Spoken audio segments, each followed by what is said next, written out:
बिस्मिल्लाहिर्रहमानिर्रहीम। मेरे प्यारे दोस्तों, अजीज़ों, बहन भाइयों, ये हदीस मुबारक बुखारी शरीफ की रवायत है। इस हदीस में बताया गया है जो बंदा खुदकशी करता है उसके बारे में। इस हदीस को आखिर तक लाजमी सुनिए।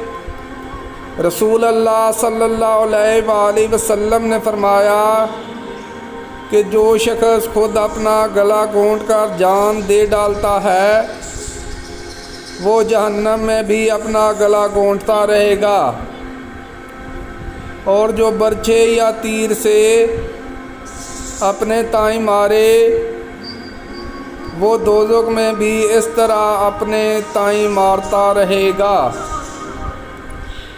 प्यारे दोस्तों, अगर आप हदीस मुबारक सुनना पसंद करते हैं तो इस तरह की मज़ीद हदीस के लिए चैनल को सब्सक्राइब कर लें। बराए मेहरबानी वीडियो को लाइक भी करें। इजाज़त दें, मिलते हैं एक नई हदीस के साथ।